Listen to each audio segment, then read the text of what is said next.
Hey everybody, I'm Oscillator. Today I'm going to show you this really cool sound design trick that I came up with. We're going to use a gate on a field recording of people at a sushi restaurant, and we're going to trigger that gate using a drum loop, and I'll show you a couple other cool things that I'm experimenting with as well.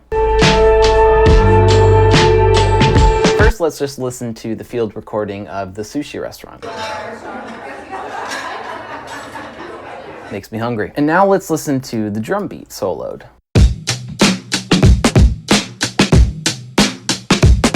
I love the way it sounds, but I wanted to make it a little bit nastier for this track, so this is what I did instead. I used that field recording of the sushi restaurant and I put a gate on it. So on the left side of the plugin, you enable sidechain, and then audio from, you just choose your drum loop. What this means is that the audio from the drum loop is triggering the opening and closing of the gate. So in other words, when the kick and the snare hit, it's going to open the gate on that sushi restaurant track. So when the kick and the snare hit, you're going to hear a little bit of that sushi restaurant. It sounds like this.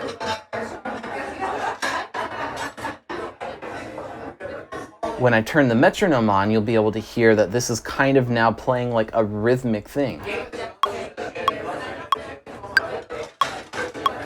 It's the drum beat, right?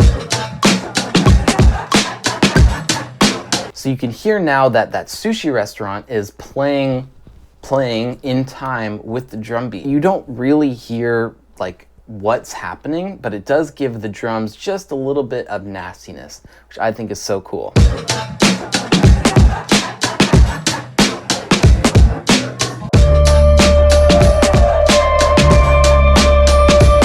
Let's hear the drums without that effect that we applied.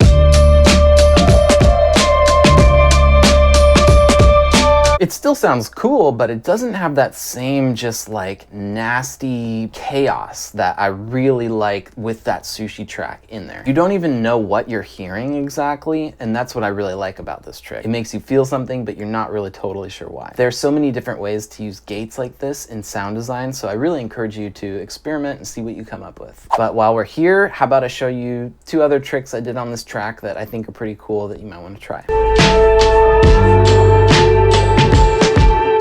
First is I'm automating this reverb send on the drum track. You can see here at the end of every 4-bar phrase on the drum loop, I have the reverb send going from -infinity all the way up to 0, and then dropping back down at the downbeat. And then on the return, I have it panned completely to the right side. I really like hard panning sends. I'm sort of starting to do that lately. It gives like a little bit more chaos to productions because it sort of throws you off balance. But when you use automation like this to throw the listener off balance and then come back, I think that sounds really cool. So I'll solo the drums again.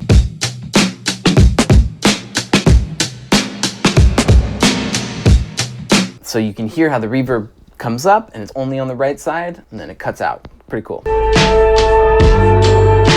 The final thing I want to show you is I took that same sushi track and I chopped it up into little pieces. I pitched them up a little bit. And then where the meat of this sound design comes in is with the phaser, the flanger, and the echo. Dolly, so sit. My dog hates this sound. So on the flanger, I have the dry wet set to 100, the warmth to 100, and the feedback to 100. Basically, we're creating feedback, which is what gives it this really weird pitch drift sound. Then with the echo, it gives a little bit of space.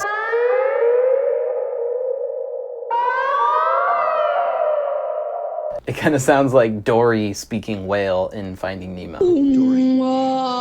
Dory. Dory. This is what it sounds like in context. Am